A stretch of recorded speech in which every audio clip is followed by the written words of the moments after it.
Hello, hi guys! Magandang hapon sa inyo lahat. This is Gino Rodriguez, mamaya sa Great Channel, a faith healer, also mata reader. So ngayong hapon, natatagan natin nagsabihin sa iyo ng ating mga gabay. So this is monthly gabay for the month of March 2024 for the sign of Gemini. So Gemini, welcome to my channel. Ano kayang messages, advices ng spirit guides ang ating masasagap for today's video? Kung ano naman kayang energy o kaganapan sa buhay ng mga Gemini ang ating mga ilap. So guys, this reading is a general reading lamang, hindi lahat makaka-resonate. Kunin lamang po makaka-relate sa inyo and comment down below kung kaninong energy ang ating nasagap. And of course, don't forget to like and subscribe my channel and hit the notification bell for more videos updated. Kasi maraming salamat po sa mga walang sawang pagsuporta sa aking channel. Lalong-lalo na yung hindi nag-skip ng ads, naway pagpalain kayo ng Diyos at may kapal, siktik-tiklig na gumapo na biyayang manang balik sa inyo. So guys, nandito na ang pinakamensahe sa'yo ng ating mga gabay.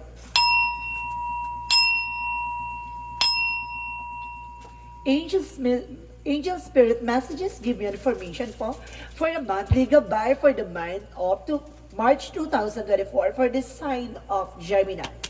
Angel Spirit, please give me information po. So there's a Queen of Wands, confidence. So maaning sinasabi dito, mukhang lakasan ng loob mo. There's an empowerment out there. There's an information by the sunflower. So there's a sun bloom, no? Kumbaga, kumbaga, bumumukad ka to kapag may araw. So this is the moment na kumbaga, ito yung araw na kumbaga mamumulaklak na. Diba? Kumbaga mamumukad ka na. Kumbaga kailangan mo ng kumpiyansa. No? Kumbaga yun magdadala sa iyo ng kumpiyansa because there's an ease of cups, so there's a new love life, new killing or new romance, no? Kumbaga maaaring babalik ang tamis ng pag-ibig pagdating sa kung may asawa ka, no? If you are in relationship or partnership, so this is the moment na maaaring mag-bloom na ang iyong pagsasama. Ano, kung ikaw naman single, maaaring kikiligin ka at maaaring darating na ang taong magpapatibok sa pihikang puso mo. And because there is an Ace of Wands for a new beginning. So magkakaroon ka ng bagong simula dito at mga bagong eksena na magdadala sa iyo ng Ten of Cups, happiness. So unti-unti na magiging masaya, magiging maligaya at magiging masagana ang iyong pamilya. And there is a judgment for a wake-up call. So there's an information na gigisingin ng katawan lupa mo or either, kumbaga, gigisingin na ang kaisipan mo, no? The judgment is kumbaga, alarming. So this is the moment na maaring binibigyan ka ng signals or senyales na kailangan mo ng gumising sa bangungot ng nakaraan. So let's see. And of course, at the same time, there's a Three of Cups. So there's a celebration. May celebration na nag-aantay sa'yo, no? So, and of course, sinasabi dito with the Eight of Cups, so there's a let go, no? Let go of your fear. So, kailangan mo nang pakawalan ng takot at pangamba mo. Kailangan mo na magsimula na kapalan ng mukha mo. At kailangan mo nang bumangon at alisin ang hiya mo. At sinasabi sa'yo dito, magtatagumpay ka na walang limitasyon. And because there's an information with the Page of Wands, so there's a good news. Kumbaga magkakaroon ka ng ideas and plano sa buhay na magbibigay sa iyo ng kilig at inspirasyon. So let's see, what is the Ace of Wands? Ace of Wands is the Eight of Wands. So there's an information na kumbaga magkakaroon ka ng many transactions, communication, messages, and email na magdadala sa iyo ng something trouble. No? And of course, dito sabi to with the lovers for the happiness with the Ten of Cups. Kumbaga magiging masaya at magiging masagana ang iyong pagsasama, no? Ng iyong partner. So let's see what is a judgment. A judgment is a Two of Cups. So about nga sa partnership, no, ginigising ka sa katotohanan or kumbaga minumulat ang iyong kaisipan sa mga bagay-bagay na tungkol sa inyong pagsasama, no? Kumbaga ito na yung hudyat na parang kailangan nyo ng makipag-cooperate to each and everyone, no? Kumbaga kailangan nyo ng bumangon at kailangan makaahon. So let's see, what is the Three of Cups? So there's the King of Swords. Stop the pattern. So may mga bagay dito na kailangan putulin, alisin yung mga bisyo or yung mga bagay na alam nyo hindi makakatulong sa inyo sa pag-unlad nyo. There's a King of Swords for mental truth at truth reveal. At the same time, may mga bagay dito na magbibigay sa'yo ng linaw na kaisipan kung ano yung mga bagay na kailangan yung pagsaluhan. So let's see what is the Queen of Wands and the Eight of Cups represent the Page of Swords. So there's an information na kumbaga marami kang matutuklasan, marami ka pang malalaman, marami ka pang makukuhang impormasyon na magdadala sa iyo sa kumpiyansa hanggang sa rurok ng tagumpay. So let's see what is the Ace of Cups and the Page of Wands represent the Two of Cups. So there's a partnership at the same time. Kumbaga there's a choices rather. Kumbaga sinasabi sa iyo dito, pipili ka kung sino yung pakikisamahan mo. Pipili ka kung sino yung magiging daan para makuha mo tong magandang balita mo, no? So let's see what is the Ace of Wands and of course the Eight of Wands. So represent the Six of Wands. So sinasabi dito mapagtatagumpayan mo to, no? Kung it's either magtra-travel ka or something, may impormasyon na ibibigay sa'yo o mayroon kang masasagap na impormasyon na magdadala sa'yo ng bagong simula. At itong bagay na to ay magdadala sa'yo ng something movement, transitions, and of course, a transformation sa buhay mo. Kumbaga, there's an information with the Six of Wands is a victory, successful person. So, ibig sabihin dito, kumbaga, ang white horse kasi nagre-represent yan ng, kumbaga, kalinisan at asenso sa buhay. So, talagang binibigyan ka ng hudyat na magbabago na at may paggalaw na ng baso. No? And of course, there is a Ten of Wands, so there is a lot of burden and responsibilities na pagdating sa family and of course, love life. No? Kumbaga, there is a lot of burden. Marami kayo talagang naranasan unos or marami kang naranasang paghihirap. Pero at the end of that time, magiging masaya ka. No? So, let's see what is the Judgment and the Two of Cups. So, there is a Queen of Swords, a bigger picture. Dating naman yung mga bigger picture of yourself. 10 years, 5 years from now, kung ano yung movement or pagbabago na mangyayari sa buhay mo. Parang ginigising ka sa katotohanan or ginigising ka sa kaisipan or minumulat ka sa kaisipan na kailangan alam mo yung grounds mo. Alam mo dapat may nagbabago na sa buhay mo. No? Kumbaga, hindi lang edad dapat ang nagbabago. Pati ang iyong pananaw at kaisipan na magdadala sa iyo ng tagumpay. No? Kumbaga, dapat alam mo kung sino yung makakasama mo sa dulo. No? So, let's see what is the Three of Cups and the King of Swords represent the temperance. A perfect timing. So, this is the moment, no, na parang bibigyan ka ng something healing at parang magiging kalmado ka this time. No? Kumbaga, dahil puputulin, aalisin ang nagsisilbing balakin, no? Kumbaga ito ang this is the perfect timing for you to wash everything the negativity around you. There's a lot of blockages out there na kailangan mong alisin, putulin, waksain, at ang kailangan mong pagyabungin kung ano man ang meron ka ngayon. So let's see what is the outcome. Ang pinaka-outcome is the King of Wands. So there's a control, no? Kailangan kontrolado mo ang iyong emosyon dahil sa sinasabi ng King of Wands is being a boss or sa being a high standard person na kumbaga hindi yan agad nagsasalita, nakikiramdam yan. Kaya dapat sa pagiging successful mong tao, hindi ka dapat nag-iingay. No, kailangan mo dapat tahimik ka lang. And the Queen of Swords is a successful. At sinasabi dito, kumbaga talagang magsasuccess ka at the end of the time with the Knight of Swords, no? Kumbaga mabilis lang tong success sa'yo. So, maaring kailangan mo lang tutukan ng sarili mo. Huwag mong tutukan ng buhay ng kapitbahay mo. Amen. So let's see. What is additional messages for career? So there's a higher front, so there's a lesson learned. So dapat matuto ka, no? Pagdating sa business and of course career mo. And of course there's a justice. Don't you worry. There's a karma is waving. So the judgment is a balance, karma.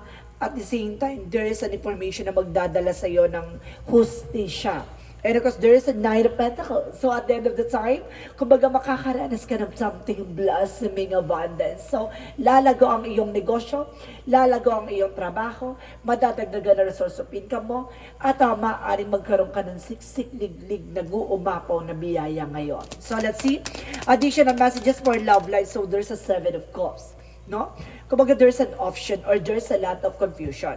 And of course, the Four of Swords. So, maaaring ginugulo ka ng iyong intuitions or ginugulo yung iyong intuitions pagdating sa love life. No? Maraming taong nanggugulo dahil nakikita niya na kumbaga magkakaroon ka ng pang long term. No? Maraming taong nanggugulo sa iyong pamilya na pagdating sa love life and partnership. So magkakaroon ka ng long-term success and long-term investment. At the same time, there's a financial security pagdating sa love life. So let's see. Additional messages for health. Sa health mo naman guys, there's a Empress card. Nagre-represent the rebirth at the same time fertility. No, maaaring some of you guys magbuntes or some of you guys, no, kumbaga maging mabuti ang iyong kalusugan. And of course, there is a King of Pentacles represent as security. No, kumbaga you are being secure pagdating sa health mo. Don't you worry. So let's see guys, no, kung ano yung sasabihin sa'yo ng magical fairy messages. For magical fairy messages, so there's the express your individuality. Allow your true self to shine because you're awesome. So see, kumbaga allow mo daw sa sarili mo yung tunay na ikaw. No, hindi mo kailangan magpanggap o hindi mo kailangan ng ibang tao, no, para maging totoo sa sarili mo, 'di ba? Or may mga bagay na hindi mo kailangan may kasama doon sa mga lakad mo, no? Baka ikaw yung taong hindi ka makakalakad ng mag-isa. So this is the moment na parang kailangan marunong kang tumayo sa sarili mong paa. So let's see what is the yin and yang oracle card. So kailangan mong aralin, no, na kung aalis ka, kung magbi-business ka, kailangan ikaw lang. Walang kaibigan, walang kamag-anak, kundi sarili mo lang. So let's see what is the yin and yang oracle card. So there's an information with integrations by union. So mayroong pagbabalikan or pagsasama, no? Muling magkikita at muling magkakabalikan ng, 'di ba? Pinaghiwalay ng tadhana. There is an offer. So there's a lot of offer coming in for you and there's a divine intervention. There's a faith. Talaga sinubok ang inyong pananampalataya at tiwala. There's an information na parang binigyan ng something babala ng universe na kumbaga susubukin ang iyong paniniwala at pananampalataya.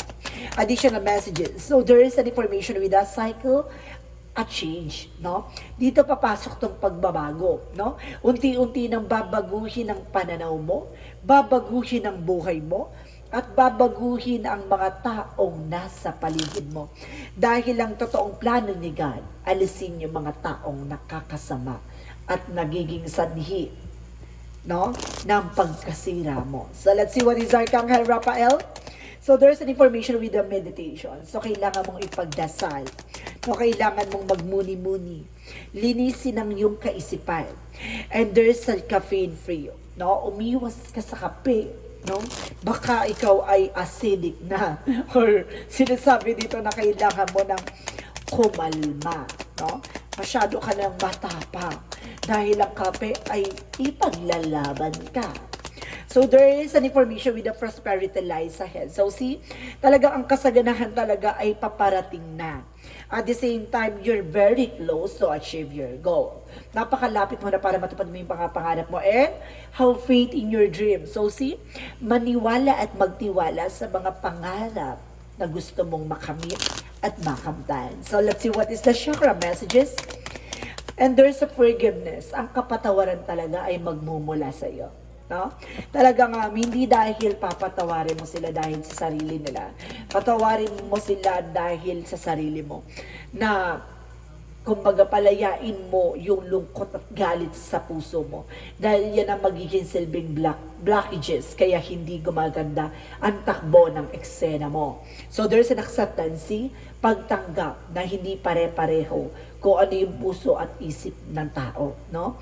Kailangan tanggapin mo gano'n, no? Hindi kayo parehas ng isip para hindi kayo parehas ng puso. No, ganun talaga, hindi lahat ng tao matatanggap ka at hindi lahat ng tao ay magugustuhan ka, no? And there's a joy. Dito mo makakamtan tunay na saya, no? Dito mo makikita na kumbaga ang pagtanggap, no? Kumbaga hindi mo dapat binabase ang kaligayahan mo sa ibang tao. Kaya binabase mo ang kaligayahan mo sa sarili mo. Hindi mo kailangan maapektuhan sa mga sasabihin ng iba. Hindi mo kailangan maging masaya dahil sa opinion ng iba. Maging masaya ka para sa sarili mo. So let's see additional messages. And there's an information by career change. Dito yung babaguhin yung career mo. Dito babaguhin yung buhay mo. Sinasabi ko sa'yo, wala ka pa sa exciting part. Dahil hindi mo alam kung paano patatakbuhin ng ating Panginoon ang iyong buhay. And there is a talk to your angels. So guys, kailangan mo kausapin ang iyong mga gabay, humingi ng tawad at humingi ng gabay. No? So let's see what is the Romance angels. So there's a playfulness, so kailangan mong humarot. No? Kung gusto mo magka-love life, if you were single, for longest time, kailangan mong humarot. And there's a past, oh, I told you so. Past life relationship, so there's a person coming back. So maaring may babalik. No? Nanggaling sa nakaraan. So let's see what is the angel's answer. So ask for help from others. So kailangan mo ng tulong ng ibang tao. And there's an ask your angels. I told you so. So kailangan mo ng tulong ng ating angel spirit. Not to guide you kasi masyadong magulo ang iyong kaisipan. At the same time, there's a reconsider. So kailangan mo i-considera yung mga bagay-bagay. No? So let's see what is additional messages. So there's an information by activation earth. So there's an information, there's a trust when you're led, no? Talagang magtiwala ka kung para saan at para kung saan ka ilalagay ng ating Panginoon, 'di ba? Kumbaga nakaranas ka ng ganyan kasi may ilalagay si God sa iyo na alam niyang ikabubuti mo. There's an information by the portal. You decide and there's a reward. No? Kumbaga talaga sinasabi dito, doors are opening. Parating na at bukas na ang pintuan para sa reward or para sa hard work mo, no? Kumbaga ito na yung kabayaran sa lahat ng sakripisyo na ipinagkaloob mo sa sarili mo, no? Ito na makakamtan mo na. So let's see what is Archangel Michael messages. So there's a you're on the right path. So nasa tamang direction ka, no? Hindi ka naliligaw, no? Hindi mali yung tinatahak mo, no? Talagang nilalagay ka ng ating Panginoon sa dapat mong kalagyan. Huwag ka na magpumiglas dahil dyan ka talaga. And there is a God is in charge. I told you so. Talagang si ating Panginoon ay nasa sayo. No? Dapat buksan mo ang puso at isip mo na ang Panginoon ay ginagabayan ka. And it's time to leave the unhealthy situation. At kumbaga kailangan mo nang kumawala sa hindi magandang sitwasyon. Lalo-lalo na sa mga kinagagalawan mong sitwasyon na puno ng toxicities and negativities. No? Kaya huwag ka magtataka na there's a friend na kumbaga na inalis si God without you knowing, no? Kumbaga bilang hindi na nagparamdam, kumbaga inalis talaga siya that because of for own your sickness, no? Kumbaga inalis siya dahil hindi siya makakabuti sa iyo. There's a success at the end of the time, magiging successful ka, and there's a failure, no? Kumbaga may mga pagkakamali, may mga hindi magagandang eksena nangyayari sa iyo at hindi mo natupad. May mga bagay yan na may ibig sabihin si God kaya nagkaroon ng failed dyan sa eksena yan. Kasi nandito yung success parating na. So let's see what is additional messages for angel spirit guides.